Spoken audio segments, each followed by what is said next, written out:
Hello friends, Saikrishna പുതിയൊരു വീഡിയോയിലേക്ക് സ്വാഗതം. It's me Saikrishna. നമ്മൾ ഇന്നത്തെ വീഡിയോയിൽ ചെയ്യാൻ പോകുന്നത് കൈൻമാസ്റ്ററിന്റെ ട്യൂട്ടോറിയൽ 1 ആണ്. സോ നമുക്ക് എന്തായാലും നമ്മുടെ വീഡിയോ ആരംഭിക്കാം. അതിനു മുമ്പ് നമ്മുടെ ചാനൽ സബ്സ്ക്രൈബ് ചെയ്ത് വെക്കുക. അതിന്റെ തൊട്ടടുത്ത് കാണുന്ന ബെൽ നോട്ടിഫിക്കേഷൻ ആ ഒരു ബട്ടൺ കൂടി ഒന്ന് എനേബിൾ ചെയ്ത് വെക്കുക. സിമ്പിൾ ആയിട്ട് നമുക്ക് എങ്ങനെ കൈൻമാസ്റ്ററിൽ ഒരു വീഡിയോ എഡിറ്റ് ചെയ്യാം എന്നാണ് നമ്മൾ ഇന്നത്തെ ടോപ്പിക്കിലൂടെ നമ്മൾ പറയാൻ പോകുന്നത്. അപ്പോൾ ഇതിന്റെ കുറച്ച് ബേസിക് ആയിട്ടുള്ള കാര്യങ്ങളാണ് ഞാൻ ഇന്നത്തെ വീഡിയോയിൽ ഉൾപ്പെടുത്തിയിട്ടുള്ളത്. സോ എല്ലാവരും നമ്മുടെ വീഡിയോ ഫുൾ ആയിട്ട് വാച്ച് ചെയ്യുക. ഇതിനു മുമ്പ് ഞാനൊരു വീഡിയോ ഇട്ടിട്ടുണ്ടായിരുന്നു. സോ അത് നിങ്ങൾക്ക് ഇപ്പൊ മേലായിട്ട് കാണിക്കുന്നുണ്ടാവും. സോ അവിടെ ഒന്ന് പ്രസ് ചെയ്യുക, അല്ലെങ്കിൽ കമന്റ് ബോക്സിൽ അല്ലെങ്കിൽ ഡിസ്ക്രിപ്ഷനിൽ പോയി നോക്കിയാൽ മതി. സോ ആ ഒരു ലിങ്ക് നിങ്ങൾക്ക് കാണാൻ കഴിയുന്നതാണ്. സോ അത് പ്രസ് ചെയ്ത് കഴിഞ്ഞാൽ നമ്മൾ വേറൊരു വീഡിയോയിലോട്ട് പോകും, എന്റെ വേറൊരു വീഡിയോയിലോട്ട് പോകും. സോ ആ ഒരു വീഡിയോയില് കൈൻമാസ്റ്റർ എങ്ങനെ വാട്ടർമാർക്ക് ഇല്ലാത്ത കൈൻമാസ്റ്റർ എങ്ങനെ ഡൗൺലോഡ് ചെയ്യാമെന്ന് ഞാൻ ആ ഒരു വീഡിയോയില് അപ്ലോഡ് ചെയ്തിട്ടുണ്ട്. സോ എല്ലാവരും അത് വാച്ച് ചെയ്തിട്ട് ആദ്യത്തെ ആ ഒരു കൈൻമാസ്റ്റർ ഡൗൺലോഡ് ചെയ്യാം. സോ നമുക്ക് എന്തായാലും വീഡിയോ സ്റ്റാർട്ട് ചെയ്യാം. സോ നമുക്കിപ്പോ സൈഡിലായിട്ട് കുറച്ച് വീഡിയോസ് ഓപ്ഷൻസ് കാണാം. സോ ഈ ഒരു വീഡിയോസ് ഞാൻ എഡിറ്റ് ചെയ്ത വീഡിയോസ് ആണ് ഈ സൈഡിൽ കാണിക്കുന്നത്. നിങ്ങൾ ആദ്യത്തെ ആളാണ്, ഫസ്റ്റ് ടൈം ആണ് ഓപ്പൺ ചെയ്യുന്നതെങ്കിൽ അതൊന്നും കാണിക്കില്ല. പിന്നെ നിങ്ങൾക്ക് 3 ഓപ്ഷൻസ് കാണാം. അവിടെ സ്റ്റോറിന്റെ ഓപ്ഷൻ കാണാം, അതേപോലെ തന്നെ നടുവിലൊരു പ്ലസ് ബട്ടൺ കാണാം, അതേപോലെ തന്നെ യൂട്യൂബ് ബട്ടൺ. നമുക്ക് യൂട്യൂബ് ബട്ടൺ ആവശ്യമില്ല, സോ നമ്മൾ അത് നോക്കുന്നില്ല. ഇപ്പോ നിങ്ങൾ ഫസ്റ്റ് നോക്കുകയാണെങ്കിൽ ഒരു സ്റ്റോറിന്റെ ബട്ടൺ കാണും. സോ അതെന്താന്ന് വെച്ചാല് നമുക്ക് ആനിമേഷൻസ്, അതേപോലെ തന്നെ ട്രാൻസിഷൻസ്, നമുക്ക് വീഡിയോ എഡിറ്റ് ചെയ്യാൻ വേണ്ടിയുള്ള ആവശ്യമുള്ള ടൂൾസും കാര്യങ്ങളൊക്കെ അവിടെ ലഭിക്കും. സോ അത് നിങ്ങൾക്ക് ഡൗൺലോഡ് ചെയ്യാം, എന്നിട്ട് നിങ്ങളുടെ വീഡിയോയിലോട്ട് ആഡ് ചെയ്യാം. പിന്നെ നിങ്ങൾക്ക് നടുവിലായിട്ടൊരു ഓപ്ഷൻ കാണാം, പ്ലസ് ബട്ടൺ. അതെന്താന്ന് ഞാൻ പറഞ്ഞുതരാം. സോ അതിനപ്പുറത്ത് യൂട്യൂബ് ബട്ടൺ, അതിന്റെ അടിയിലെ കുറെ ഓപ്ഷൻസ് ഒക്കെ കാണും, അതൊന്നും നിങ്ങൾ നോക്കണ്ട. പ്ലസ് ബട്ടൺ അമർത്തി കഴിഞ്ഞാൽ നമുക്ക് വീഡിയോ എഡിറ്റ് ചെയ്യാനുള്ള റെസല്യൂഷൻസ് ആണ് ചോദിക്കുന്നത്. സോ നിങ്ങൾക്ക് ഇവിടെ 3 റെസല്യൂഷൻ കാണാം. 16:9, 9:16, പിന്നെ 1:1 എന്ന് പറഞ്ഞ ഒരു റെസല്യൂഷൻസ് കാണാൻ കഴിയുന്നതാണ്. സോ നിങ്ങളൊരു യൂട്യൂബ് വീഡിയോ ആണ് ചെയ്യുന്നുണ്ടെങ്കിൽ 16:9 എന്ന് പറഞ്ഞ ഒരു റെസല്യൂഷൻ സെലക്ട് ചെയ്ത് കൊടുക്കുക. 9:16 എന്നാണെങ്കിൽ വാട്സപ്പ് വീഡിയോ, ഇൻസ്റ്റാഗ്രാം റീൽസ് അങ്ങനത്തെ ഒക്കെ ആണെങ്കിൽ 9:16 സെലക്ട് ചെയ്ത് കൊടുക്കുക. ഇപ്പൊ ഞാൻ 16:9 എന്നാണ് സെലക്ട് ചെയ്ത് കൊടുക്കുന്നത്. സോ അവിടെ പ്രസ് ചെയ്യുകയാണെങ്കിൽ നമ്മൾ പുതിയൊരു ഇന്റർഫേസിലോട്ട് പോകും. സോ ഈ ഒരു ഇന്റർഫേസിൽ നമുക്ക് മീഡിയ ബ്രൗസർ എന്ന് പറഞ്ഞിട്ടാണ്. സോ ഇത് നമുക്ക് ആവശ്യമുള്ള ഫയൽസ് ഇമ്പോർട്ട് ചെയ്യുക എന്നാണ് ഇതിൽ പറയുന്നത്. സോ ആവശ്യമുള്ള ഫയൽസ് എന്ന് വെച്ചാൽ നമ്മൾ വീഡിയോ എഡിറ്റ് ചെയ്യാനുള്ള ആ ഒരു വീഡിയോ, ഇപ്പൊ ഞാനൊരു വീഡിയോ ജസ്റ്റ് ഒന്ന് ഫോർ എക്സാമ്പിൾ ഞാനൊരു ചെറിയൊരു വീഡിയോ എടുക്കുന്നുണ്ട്. ആ വീഡിയോ നിങ്ങൾ സെലക്ട് ചെയ്യുകയാണെങ്കിൽ ഇങ്ങനെ ഒരു ഓപ്ഷൻ കാണും. സോ അവിടെ നിങ്ങൾ എന്താ കൊടുക്കുന്നത്, മേക്ക് 720 കോപ്പി എന്ന് പറഞ്ഞാൽ ഒരു സ്ഥലത്ത് വെറുതെ ഒന്ന് പ്രസ് ചെയ്ത് കൊടുത്താൽ മതി. അപ്പൊ നമ്മുടെ വീഡിയോ നമ്മുടെ കൈൻമാസ്റ്ററിലോട്ട് ഇമ്പോർട്ട് ആവും. സോ മേക്ക് 720 കോപ്പി എന്ന് കൊടുക്കുകയാണെങ്കിൽ നമ്മുടെ വീഡിയോ പ്രോസസ്സായി വരും. അതായത് നമ്മുടെ ഗാലറിയിൽ നിന്ന് നമുക്ക് കൈൻമാസ്റ്ററിലോട്ട് ആ ഒരു വീഡിയോ ഇമ്പോർട്ടായി വരും. അതിന് ഒരു 2-3 മിനിറ്റ് എടുക്കും. ആ വീഡിയോന്റെ ലെങ്ത് എത്രയാണോ അതിനനുസരിച്ച് ആ ഒരു മിനിറ്റ് എടുക്കും. സോ ഞാൻ എന്തായാലും ഈ ഒരു പ്രോസസ്സിംഗ് ടൈം കഴിഞ്ഞിട്ട് ഞാൻ നിങ്ങൾക്ക് കാണിച്ചു തരാം ബാക്കി കാര്യങ്ങൾ. സോ ഫ്രണ്ട്സ്, ഇപ്പൊ നിങ്ങൾക്ക് കാണാൻ കഴിയുന്നതാണ് നമ്മുടെ വീഡിയോ ലോഡായി വന്നിട്ടുണ്ട്. സോ ഇനി നമ്മൾ എന്താ ചെയ്യാൻ പോകുന്ന വെച്ചാൽ ഇനി ഇത് എന്തൊക്കെയാ നമുക്ക് നോക്കാം. സോ ഇപ്പോ ഒരു വീഡിയോ, നമ്മളെ വീഡിയോന്റെ പ്രിവ്യൂ കാണിക്കുന്ന ആ ഒരു സ്ഥലത്തിന് നമ്മൾ പറയുന്നതാണ് പ്രിവ്യൂ ടാബ്. ഓക്കെ, സോ ഇവിടെയാണ് നമ്മൾ വീഡിയോ എഡിറ്റ് ചെയ്തത് കാണാൻ കഴിയുന്നത്. അതായത് നമ്മൾ വീഡിയോ എഡിറ്റ് എങ്ങനെയാണ് ചെയ്തത് എന്ന് അവിടെ നമുക്ക് പ്രിവ്യൂ ആയിട്ട് കാണാൻ കഴിയും.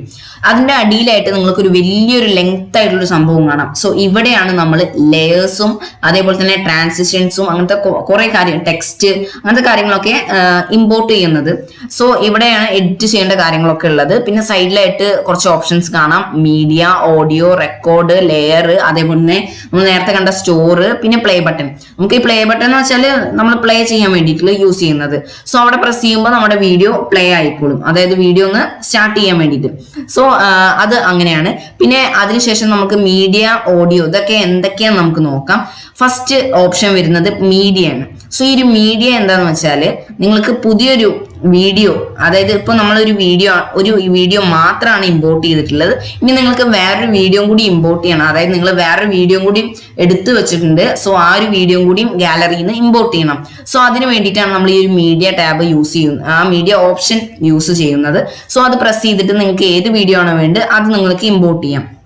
ഓക്കെ, സോ നമ്മൾ നേരത്തെ ചെയ്ത സ്റ്റെപ്പ് തന്നെ ഇവിടെയും സെയിം കോപ്പി ചെയ്യുക. മേക്ക് 720 കോപ്പി എന്ന ആ ഒരു ബട്ടണിൽ പ്രസ് ചെയ്യുമ്പോൾ നമുക്ക് സിമ്പിൾ ആയിട്ട് അതും ഇമ്പോർട്ട് ആയി വരുന്നതാണ്. ഇപ്പോ ഞാനത് ടൈം നല്ല പോകുന്നതുകൊണ്ട്, അതായത് വലിയൊരു വീഡിയോ ആണ്, സോ അത് ഞാൻ ജസ്റ്റ് ഒന്ന് ഡിലീറ്റ് ചെയ്ത് കൊടുക്കുന്നുണ്ട്. സോ ഇനി അടുത്തായിട്ട് നമുക്ക് അടുത്ത ഓപ്ഷൻ നോക്കാം, ഓഡിയോ എന്ന ഓപ്ഷൻ. ഓഡിയോ എന്ന ഓപ്ഷൻ എന്ന് വെച്ചാൽ നിങ്ങൾക്ക് അതിൽ ഏതൊരു പാട്ട് വേണമെങ്കിൽ പാട്ട്, വോയിസ് വേണമെങ്കിൽ വോയിസ്, അത് നിങ്ങളുടെ ഫോണിലുള്ള ഏതൊരു ഓഡിയോ ഫയൽ വേണമെങ്കിൽ നിങ്ങൾക്ക് ഇതിൽ ഇമ്പോർട്ട് ചെയ്യാൻ പറ്റുന്നതാണ്. അത് നിങ്ങൾക്ക് നിങ്ങളുടെ രീതിയിൽ നിങ്ങൾ എവിടെയാണോ ഫയൽസിൽ എവിടെയാണോ സേവ് ചെയ്തിട്ടുള്ളത് അവിടെ നിങ്ങൾക്ക് പോയിട്ട് ഇത് സേവ് ചെയ്യാൻ പറ്റുന്നതാണ്. സോ ഞാനിപ്പോ അതില് ഒരു പാട്ട് സെലക്ട് ചെയ്ത് കൊടുത്തിട്ടുണ്ട്. അത് സെലക്ട് ചെയ്ത് കൊടുക്കുമ്പോൾ അവിടെ പ്ലസ് എന്ന ബട്ടണിൽ അമർത്തുമ്പോൾ നമുക്ക് അടിയിലായിട്ട് ഒരു പുതിയൊരു ലെയർ കാണാം. ഈ ബ്ലൂ ലെയർ ആണ് നമ്മളുടെ ഓഡിയോ. ഈ ഓഡിയോ വേണമെങ്കിൽ നമുക്ക് കട്ട് ചെയ്യാം, ഈ ഭാഗം ഏതെങ്കിലും ഒരു ഭാഗം വേണ്ടെങ്കിൽ അത് നമുക്ക് കളയാം, അതല്ലെങ്കിൽ മാറ്റി വെക്കാം, വേറെ സൈഡിലോട്ട് വേറെ ഫയലിലോട്ട് മാറ്റി വെക്കാം, അങ്ങനത്തെ കാര്യങ്ങളൊക്കെ ചെയ്യാൻ പറ്റുന്നതാണ്. ഇനി അടുത്തായിട്ട് റെക്കോർഡ് എന്ന് വെച്ചാൽ നിങ്ങളുടെ സൗണ്ട് റെക്കോർഡ് ചെയ്യാൻ പറ്റുന്നത്. ഓക്കെ, സോ ഇപ്പോൾ ഞാൻ സ്ക്രീൻ റെക്കോർഡ് ചെയ്യുന്നതുകൊണ്ട് ഒരു ടാബ് വന്നിട്ടുണ്ട്. സോ ഇപ്പോൾ നമ്മൾ അവിടെ പ്രസ് ചെയ്യുകയാണെങ്കിൽ, അത് റെക്കോർഡ് എന്ന ആ ഒരു ഓപ്ഷനിൽ പ്രസ് ചെയ്യുകയാണെങ്കിൽ നിങ്ങൾക്ക് റെക്കോർഡ് ചെയ്യാൻ പറ്റുന്നതാണ്. നിങ്ങളുടെ വോയിസ് റെക്കോർഡ് ചെയ്യാം, ഒരു വീഡിയോയ്ക്ക് വേണ്ടിയിട്ട് റെക്കോർഡ് ചെയ്യാം. അവിടെ സ്റ്റാർട്ട് എന്ന് കൊടുക്കുമ്പോൾ അത് ഓട്ടോമാറ്റിക്കലി നമ്മുടെ വോയിസ് റെക്കോർഡ് ആയിക്കോളും. നമ്മൾ പറയുക, നമ്മൾ ആവശ്യമുള്ളതൊക്കെ പറയുക. അതിനുശേഷം ലേയേഴ്സിൽ പോയിട്ട് അവിടെ ഒരു മീഡിയ ഉണ്ട്. സോ ഈ ഒരു മീഡിയ എന്താണെന്ന് നിങ്ങൾ ചിന്തിക്കുന്നുണ്ടാവും. ഫസ്റ്റ് നമ്മൾ ഇവിടെ ഒരു മീഡിയ ഉണ്ട്, അതിന്റെ അപ്പുറത്ത് നമ്മൾ നേരത്തെ നോക്കിയ മീഡിയ ഉണ്ട്. സോ ഇത് എന്താണെന്ന് നിങ്ങൾക്ക് തോന്നിയിട്ടുണ്ടാവും. സോ ഈ മീഡിയ എന്ന് വെച്ചാൽ നമുക്ക് ഉള്ള വീഡിയോ ഇപ്പൊ ഉള്ള വീഡിയോന്റെ മേലെ, അതായത് അതിന്റെ മേലെ ആയിട്ടുള്ള ഒരു പുതിയൊരു ഒരു ഫയലോ അല്ലെങ്കിൽ ഫോട്ടോ അല്ലെങ്കിൽ വീഡിയോസ് ഇമ്പോർട്ട് ചെയ്യാൻ വേണ്ടിയിട്ട്. ഫോർ എക്സാമ്പിൾ ഞാനിപ്പോ ഒന്ന് കാണിച്ചു തരാം. ഞാൻ ലെയറിൽ പോയിട്ടൊന്ന് പ്രസ് ചെയ്യുന്നുണ്ട്. ലെയറിൽ പോയിട്ട് ഒരു ഫയല്, ഒരു വീഡിയോ അല്ലെങ്കിൽ ഫോട്ടോ അതിലോട്ട് ഒന്ന് ഇമ്പോർട്ട് ചെയ്തിട്ടുണ്ട്. സോ ഇപ്പൊ നിങ്ങൾ കാണാൻ ഇവരൊരു ടൈഗറിന്റെ ഫോട്ടോ ഇമ്പോർട്ട് ചെയ്തിട്ടുണ്ട്. എനിക്ക് വേണമെങ്കിൽ ഈ ഒരു ടൈഗറിന്റെ ഫോട്ടോ ഈ ഒരു സൈഡിലായിട്ട് വെക്കാം. സോ അപ്പൊ നിങ്ങൾക്ക് വീഡിയോന്റെ മേലായിട്ട് ഒരു ഫയല് വേണമെങ്കിൽ നിങ്ങൾക്ക് ഇതേപോലെ നമുക്ക് ചെയ്യാൻ പറ്റുന്നതാണ്. സോ ഇത് സിമ്പിൾ ആണ്. നമുക്ക് ഈ ഒരു ലെയറിൽ പ്രസ് ചെയ്തിട്ട് മീഡിയയിൽ പ്രസ് ചെയ്തിട്ട് നിങ്ങൾക്ക് ഏതൊരു ഫയൽ വേണോ അത് സെലക്ട് ചെയ്യാം. ഡിലീറ്റ് ചെയ്യണമെങ്കിൽ അത് പ്രസ് ചെയ്തിട്ട് സൈഡിൽ ഡിലീറ്റ് ഓപ്ഷൻ കാണും, അത് പ്രസ് ചെയ്യാം. അടുത്തായിട്ട് ഓവർലേ എന്ന ഓപ്ഷനിൽ നിങ്ങൾക്ക് സ്റ്റിക്കേഴ്സ് ആഡ് ചെയ്യാം. ഓക്കെ, എന്തൊരു സ്റ്റിക്കർ ആണെങ്കിലും നിങ്ങൾക്ക് ഇനി കൂടുതൽ സ്റ്റിക്കേഴ്സ് വേണമെങ്കിൽ ഗെറ്റ് മോർ എന്ന ഓപ്ഷനിൽ പോയിട്ട് പർച്ചേസ് ചെയ്യുക. പർച്ചേസ് എന്ന് വെച്ചാൽ ഡൗൺലോഡ് ചെയ്യുക, അതിലുള്ള സംഭവങ്ങളൊക്കെ ഡൗൺലോഡ് ചെയ്യാൻ പറ്റും. അടുത്തായിട്ട്, അതായത് ഇതിനു ശേഷം ഈ ഒരു ഓപ്ഷന് ശേഷം ടെക്സ്റ്റ് എന്ന് പറഞ്ഞ ഓപ്ഷനാണ് കാണുന്നത്. സോ ഒരു ടെക്സ്റ്റ് എന്ന ഓപ്ഷൻ എന്ന് വെച്ചാൽ നമ്മുടെ വീഡിയോയിലോട്ട് എന്തെങ്കിലും ഒരു ടെക്സ്റ്റ് ആഡ് ചെയ്യണമെങ്കിൽ, ഇപ്പൊ ഞാനിവിടെ സായികൃഷ്ണ വ്ളോഗ്സ് എന്ന് ടൈപ്പ് ചെയ്ത് ജസ്റ്റ് ആ ഒരു എക്സാമ്പിളായി കാണിക്കാൻ വേണ്ടിയിട്ട് ഞാനിപ്പോൾ ഇവിടെ നിന്ന് ടൈപ്പ് ചെയ്തിട്ടുണ്ട്, സായികൃഷ്ണ വ്ളോഗ്സ് എന്ന് പറഞ്ഞിട്ട്. ഇത് വേണമെങ്കിൽ എനിക്ക് എവിടെ വേണമെങ്കിലും വെക്കാം. ഓക്കെ, സോ ഈ ഒരു സൈഡിൽ വേണമെങ്കിൽ ഈ സൈഡിൽ വലുതാക്കണമെങ്കിൽ വലുതാക്കാം, അതിന്റെ സൈഡിൽ ഓപ്ഷൻ പ്രസ് ചെയ്തിട്ട് വലുതാക്കാം. അങ്ങനെ ട്രാൻസിഷൻ കൊടുക്കണം, അതെ ആനിമേഷൻ കൊടുക്കണമെങ്കിൽ ആനിമേഷൻ കൊടുക്കാം. സോ ആനിമേഷന്റെ കാര്യങ്ങളൊക്കെ ഞാൻ വരുന്ന വീഡിയോസിൽ പറയും. ഇന്ന് ഞാൻ ചെറിയൊരു ബേസിക് ആയിട്ടുള്ള കാര്യങ്ങളാണ് പറയുന്നത്. സോ നമുക്ക് ഇങ്ങനെ ചെയ്യാൻ പറ്റുന്നതാണ്. ഒരു എന്താ പറയാ, ടെക്സ്റ്റ് എങ്ങനെ വേണമെങ്കിലും ആഡ് ചെയ്യാം, നമുക്ക് എവിടെ വേണമെങ്കിലും നമുക്ക് കൊണ്ടുപോയി വെക്കാം, അത് ചെരിച്ച് വേണമെങ്കിൽ ചെരിക്കാം. അതേപോലെ തന്നെ ആനിമേഷൻസ് ഞാൻ പറഞ്ഞ പോലെ തന്നെ അതൊക്കെ ചെയ്യാൻ പറ്റുന്നതാണ്. ഇനി അടുത്തായിട്ട് നമുക്ക് ഈ ഒരു സംഭവം നിങ്ങൾക്ക് അവിടെ ഒരു മഞ്ഞൊരു കളറായി കാണാം. അതായത് നമ്മളിത് ആഡ് ചെയ്തപ്പോൾ താഴെ പുതിയ ലെയർ വന്നു, ടെക്സ്റ്റിന്റെ ലെയർ. സോ ആ ടെക്സ്റ്റിന്റെ ലെയർ നമ്മൾ അതിന്റെ ആ ഒരു മഞ്ഞ കളറിന്റെ അറ്റത്ത് എത്തുമ്പോൾ നമുക്ക് കാണാം ആ ഒരു സായികൃഷ്ണ വ്ളോഗ്സ് എന്ന് പറഞ്ഞൊരു സംഭവം ഡിലീറ്റ് ആയി പോകുന്നത്. ഓക്കെ, സോ അതിന്റെ അപ്പുറത്ത് എത്തുമ്പോൾ തന്നെ ഓട്ടോമാറ്റിക്കലി നമ്മുടെ വീഡിയോന്റെ അതിന്ന് പെട്ടെന്ന് ഡിസപ്പിയർ ആണ്. അപ്പൊ നമ്മൾ അത് വിചാരിക്കുന്നത് എന്താ അത് പോയതെന്ന്. സോ അത് കളയാനായിട്ട് അത് പ്രസ് ചെയ്യുക, എന്നിട്ട് സൈഡിൽ ഒരു ഓപ്ഷൻ കാണാം. സോ അതൊന്ന് മെല്ലെ ഡ്രാഗ് ചെയ്ത് കൊടുക്കുക. എത്ര വരെ വേണോ, അതായത് നിങ്ങളുടെ വീഡിയോയിൽ എത്ര വരെ കാണിക്കണമെന്നുണ്ടെങ്കിൽ അത്രയും നിങ്ങൾ ഡ്രാഗ് ചെയ്ത് കൊണ്ടുവരിക. എങ്കിൽ നിങ്ങൾക്ക് ഈ ഒരു ടെക്സ്റ്റ് അത്ര വരെ കൊണ്ടുവരാൻ പറ്റും. ഓക്കെ, സോ അത് വളരെ സിമ്പിൾ ആണ്. നമുക്ക് ഇത് കൈൻമാസ്റ്റർ എന്ന് വെച്ചാൽ വളരെ സിമ്പിൾ ആയിട്ട് എഡിറ്റിംഗ് ചെയ്യാൻ പറ്റുന്ന ഒരു ആപ്ലിക്കേഷൻ ആണ്. അടുത്തായിട്ട് ഹാൻഡ് റൈറ്റിംഗ് എന്ന് വെച്ചാൽ അത് നമ്മൾ കൂടുതൽ ആരും യൂസ് ചെയ്യാത്തൊരു സംഭവമാണ്. അത് നമ്മുടെ വീഡിയോയില് കുത്തി വരയ്ക്കുക, അങ്ങനെ എന്താ വെച്ചാൽ ചെയ്യാം. ഓക്കെ, സോ നമ്മൾ പെന്ന് വെച്ചിട്ടോ അല്ലെങ്കിൽ നമ്മൾ കയ്യെന്നെ വെച്ചിട്ടോ എന്തെങ്കിലും ചെയ്യാം. അത് റബ്ബ് ചെയ്യണമെങ്കിൽ റബ്ബ് ചെയ്യാം, അങ്ങനത്തെ കാര്യങ്ങളാണ്. സോ ഇത് യൂഷ്വലി ഇത് ആരും യൂസ് ചെയ്തിട്ട് ഞാൻ കണ്ടിട്ടില്ല, ഞാനും യൂസ് ചെയ്യാറില്ല. ഓക്കെ, സോ ഇനി നമുക്ക് അടുത്ത ഓപ്ഷൻസ് സൈഡിലുള്ള ഇതിപ്പോ നമ്മൾ നോക്കിയതെന്ന് വെച്ചാല് റൈറ്റ് സൈഡിലുള്ള ഓപ്ഷൻസ് ആണ് നമ്മൾ നോക്കിയത്. ഇനി പറയാൻ പോകുന്നത് ലെഫ്റ്റ് സൈഡിലുള്ള ഓപ്ഷൻസിനെ കുറിച്ചാണ്. സോ ലെഫ്റ്റ് സൈഡിൽ എന്തൊക്കെയാന്ന് വെച്ചാൽ അതിനു മുമ്പ് ലേയേഴ്സിൽ എഫക്റ്റ് ഓപ്ഷൻ ഉണ്ട് കേട്ടോ. സോറി, ഞാനത് മറന്നു. എഫക്റ്റ് ഓപ്ഷൻസ് എന്ന് വെച്ചാൽ നിങ്ങൾക്ക് എഫക്റ്റ് എന്ന് വെച്ചാൽ ഇപ്പോൾ ഞാൻ ഒരു എക്സാമ്പിൾ കാണിക്കാം. ക്രോമാറ്റിക് ഒരു എഫക്റ്റ് ഞാൻ ഇവിടെ നിന്ന് ആഡ് ചെയ്ത് കൊടുത്തിട്ടുണ്ട്. ഈ ഒരു എഫക്റ്റ് ആഡ് ചെയ്തതിനു ശേഷം അതിന്റെ സൈസും കാര്യങ്ങളൊക്കെ കറക്റ്റ് ആക്കിയിട്ട് ഞാനത് ജസ്റ്റ് ഒന്ന് പ്ലേ ചെയ്ത് കൊടുക്കുകയാണെങ്കിൽ നിങ്ങൾക്ക് ഇപ്പൊ കാണാം ആ ഒരു എഫക്റ്റ് ആഡ് ആയിട്ട് വന്നിട്ടുണ്ട്. ഒരു 3D ഒരു സംഭവം വരുന്ന പോലെ നമുക്കത് കാണാൻ കഴിയും. ഇനി അടുത്തായിട്ട് ഞാൻ പറയാൻ പോകുന്ന സൈഡിലുള്ള ഓപ്ഷൻസിനെ കുറിച്ചാണ്. നമ്മൾ ബാക്ക് എന്ന ഓപ്ഷൻ അവിടെ കാണാം, ഒരു ബാക്കിന്റെ ബട്ടൺ കാണാൻ കഴിയുന്നതാണ്. സോ അവിടെ പ്രസ് ചെയ്യുമ്പോൾ നമ്മുടെ ഹോം ടാബ്, കൈൻമാസ്റ്ററിന്റെ ഹോം ടാബിലോട്ട് വരും. ഇനി അടുത്തായിട്ട് റീസ്റ്റോർ എന്ന് പറഞ്ഞ ഒരു ഓപ്ഷനാണ്. സോ റീസ്റ്റോർ എന്ന് വെച്ചാൽ നേരത്തെ എന്തെങ്കിലും ഞാൻ ഡിലീറ്റ് ആക്കിയിട്ടുണ്ടെങ്കിൽ, ഇപ്പൊ ഞാൻ നേരത്തെ ഒരു ക്രോമാറ്റിക്കിന്റെ ഒരു സംഭവം ഡിലീറ്റ് ആക്കിയിട്ടുണ്ടായിരുന്നു. സോ അത് ഞാൻ ആ ഓപ്ഷനിൽ പ്രസ് ചെയ്യുമ്പോൾ ആ ക്രോമാറ്റിക് വീണ്ടും വരും.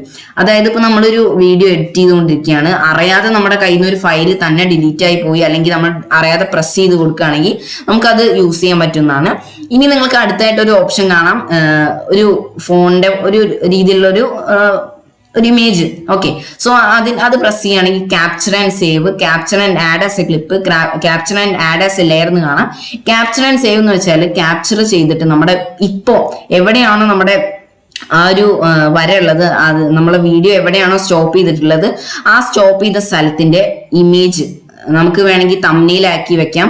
അങ്ങനത്തെ കാര്യങ്ങളൊക്കെ നമുക്ക് അത് ഗാലറിയിലോട്ട് സേവ് ചെയ്ത് വെക്കാം. ഇനി capture and add as A clip എന്ന് കൊടുക്കുകയാണെങ്കിൽ നമ്മുടെ വീഡിയോയിലോട്ട് പുതിയൊരു ക്ലിപ്പ് ആഡ് ആവുന്നതാണ്. സോ ഒരു ക്ലിപ്പ് എന്ന് വെച്ചാൽ ഇതിന്റെ ഒരു ഇമേജ് ആണ്. ഈ ഒരു ഇമേജ് പുതിയതായിട്ടൊന്ന് ആഡ് ആവും. സോ അത് വേണമെങ്കിൽ നമുക്ക് അത് കളയാം, ഡിലീറ്റ് ചെയ്യാം, എങ്ങനെയാ വെച്ചാൽ നമുക്ക് ചെയ്യാം. പിന്നെ അതിന്റെ അടിയിൽ ആഡ് ആസ് എ ലെയർ എന്ന് വെച്ചാൽ ഞാൻ നേരത്തെ പറഞ്ഞിട്ടുണ്ടായിരുന്നു, നമുക്ക് എവിടെ വേണമെങ്കിലും ഒരു ഇമേജ് സെലക്ട് ചെയ്ത് വെക്കാം. ഓക്കെ, ഞാൻ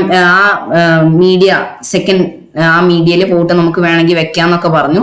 ഇനി അടുത്തായിട്ട് സെറ്റിങ്സ് നമുക്ക് നോക്കേണ്ട കാര്യമില്ല. ഇനി അടുത്തായിട്ട് അവിടെ ഒരു ഓപ്ഷൻ ഉണ്ട്. സോ ആ ഒരു ഓപ്ഷനിൽ അമർത്തുമ്പോൾ, സെറ്റിങ്സിന്റെ താഴെയുള്ള ഓപ്ഷൻസ് അമർത്തുമ്പോൾ ഇങ്ങനെ നിങ്ങളുടെ ഒരു ഇന്റർഫേസ് മൊത്തം മാറിയിട്ട് ഈ ഒരു രീതിയിൽ വരും. സോ ഈ ഒരു രീതിയിൽ വരുമ്പോൾ നമ്മൾ എന്താ ചെയ്യേണ്ടതെന്ന് വെച്ചാൽ നിങ്ങൾക്ക് വീണ്ടും പഴയ രീതിയിൽ വരണമെങ്കിൽ ബാക്ക് അടിക്കാം. ഇത് നമുക്ക് എത്ര ലെയർ ഉണ്ട് നോക്കാൻ വേണ്ടിയിട്ടാണ്. അതായത് ഇപ്പോൾ കുറേ ഇഷ്ടം പോലെ നമ്മൾ വീഡിയോ എഡിറ്റ് ചെയ്യാൻ വേണ്ടിയിട്ട് ലെയർ ഉണ്ടാക്കിയിട്ട് അതൊന്നും നമുക്ക് ചിലപ്പോൾ കാണാൻ കഴിയില്ല. അപ്പോൾ അതിന് വേണ്ടിയിട്ടാണ് ആ ഒരു സംഭവം കൊടുത്തിട്ടുള്ളത്. പിന്നെ വേറൊരു ബട്ടൺ കാണാം അടിയിലായിട്ട്. അതൊന്നും സാധാരണ ഞാനൊന്നും യൂസ് ചെയ്യാറില്ല, ഞാൻ ജസ്റ്റ് പെട്ടെന്നൊന്ന് എഡിറ്റ് ചെയ്യുക. അത് എന്താന്ന് വെച്ചാൽ ഇപ്പോൾ നമ്മൾ ഫസ്റ്റ് ആണ്, വലിയൊരു ലെങ്ത് ഉള്ള ഒരു വീഡിയോ ആണ്, ആ ലെങ്ത്തിന്റെ ഫസ്റ്റ് ആണ് നമ്മുടെ പ്ലേ ആ ഒരു സംഭവം കൊടുന്ന് വെച്ചിട്ടുള്ളത്. നമുക്ക് ഏറ്റവും ലാസ്റ്റ് പോയിട്ട് വേണം, അവിടെയാണ് വേറെ എഡിറ്റ് ചെയ്യണമെങ്കിൽ അത് പ്രസ് ചെയ്ത് കഴിഞ്ഞാൽ നമ്മൾ ഏറ്റവും ലാസ്റ്റ് പോയിട്ട് പെട്ടെന്ന് അത് ഒറ്റ സെക്കൻഡോട്ട് നമ്മൾ ലാസ്റ്റിലോട്ട് വരും. സോ അത് നമുക്ക് യൂസ്ഫുൾ ആയിട്ടുള്ള സംഭവം തന്നെയാണ്. സോ നമുക്ക് വേണമെങ്കിൽ അത് യൂസ് ചെയ്യാം. സോ ഇതാണ് കുറച്ച് ബേസിക് ആയിട്ടുള്ള കാര്യങ്ങൾ കൈൻമാസ്റ്ററെ കുറിച്ചിട്ട്. അതായത് കൈൻമാസ്റ്റർ തുറക്കുമ്പോൾ എന്തൊക്കെയുള്ളത് ഫ്രണ്ട്സ്. അപ്പൊ ഇനി അവസാനത്തെ ഒരു ഓപ്ഷൻ കൂടിയും പറയാം. നിങ്ങൾക്ക് റൈറ്റ് സൈഡിൽ ബോട്ടം ആയിട്ട് ഒരു എക്സ്പോർട്ടിംഗ് ഓപ്ഷൻ, ഒരു എക്സ്പോർട്ടിന്റെ ഒരു ഓപ്ഷൻ കാണാം. സോ ഇത് നമ്മുടെ എഡിറ്റ് ചെയ്ത വീഡിയോനെ ഗാലറിയിലോട്ട് സേവ് ചെയ്യാനുള്ള ഒരു ഓപ്ഷനാണ്. അവിടെ പ്രസ് ചെയ്യുമ്പോൾ നിങ്ങൾക്ക് റെസല്യൂഷൻ, ഫ്രെയിം റേറ്റ് എന്നിവയൊക്കെ കാണാൻ കഴിയും. റെസല്യൂഷനിൽ നിങ്ങൾക്ക് ഏതൊരു റെസല്യൂഷൻ ആണോ വേണ്ടത്, HD ആണെങ്കിൽ HD, SD ആണെങ്കിൽ SD, അങ്ങനെ നിങ്ങൾക്ക് സെറ്റ് ചെയ്യാം. ഇനി ഫ്രെയിം റേറ്റിൽ നിങ്ങൾക്ക് വേണമെങ്കിൽ 30 വെക്കാം, 25 വെക്കാം, 24 വെക്കാം, എങ്ങനെ വേണമെങ്കിലും നിങ്ങൾക്ക് വെക്കാം. ഞാനിപ്പോൾ 30 ആണ് യൂഷ്വലി വെക്കാറുള്ളത്. ഓക്കെ, ഇനി അടുത്തായിട്ട് നിങ്ങൾക്ക് ലോ ഹൈ എന്ന് ആ ഒരു സംഭവം കാണാം. സോ ഇത് കൂട്ടും തോറും നമ്മുടെ വീഡിയോന്റെ ക്വാളിറ്റി കൂടിയായി വരും, നല്ല കൂടി വരും. ഓക്കെ, സോ അതിന് അനുസരിച്ച് നമ്മുടെ വീഡിയോന്റെ MB കൂടി വരും. സോ നിങ്ങൾക്ക് ഇത് ഇനി എക്സ്പോർട്ട് ചെയ്യണമെങ്കിൽ നമ്മുടെ എല്ലാം സെറ്റ് ചെയ്തതിനു ശേഷം എക്സ്പോർട്ട് എന്ന ഓപ്ഷനിൽ പ്രസ് ചെയ്ത് കൊടുക്കുക. സോ ഫ്രണ്ട്സ്, ഇന്നത്തെ വീഡിയോയിലൂടെ ഞാൻ പറഞ്ഞു തന്നത് കൈൻമാസ്റ്ററിന്റെ ബേസിക് ആയിട്ടുള്ള കുറച്ച് കാര്യങ്ങളാണ്. നമ്മുടെ വീഡിയോ ഇഷ്ടപ്പെട്ടെങ്കിൽ തീർച്ചയായും ലൈക്ക് ചെയ്യുക, ഷെയർ ചെയ്യുക, സബ്സ്ക്രൈബ് ചെയ്യുക, തൊട്ടടുത്ത് കാണുന്ന ബെൽ നോട്ടിഫിക്കേഷൻ ഒന്ന് എനേബിൾ ചെയ്ത് വെക്കുക. എങ്കിൽ ഞാൻ ചെയ്യുന്ന കൈൻമാസ്റ്ററിന്റെയും അതേപോലെ പുതിയ പുതിയ നല്ല നല്ല വീഡിയോസിന്റെ ഒക്കെ നോട്ടിഫിക്കേഷൻ നിങ്ങളുടെ ഫോണിലേക്ക് ലഭിക്കുന്നതാണ്. സോ ഫ്രണ്ട്സ്, ഇന്നത്തെ വീഡിയോ നിങ്ങൾക്ക് ഇഷ്ടപ്പെട്ടെന്ന് വിചാരിക്കുന്നു. ഇനിയും നമ്മൾ കൈൻമാസ്റ്ററിന്റെ ട്യൂട്ടോറിയൽ 2ഉം 3ഉം ഒക്കെ വരും. സോ എല്ലാവരും സബ്സ്ക്രൈബ് ചെയ്ത് വെക്കുക. സോ ഇന്നത്തെ വീഡിയോ കണ്ടതിന് എല്ലാവർക്കും ഒരു വലിയ thank you for watching. By.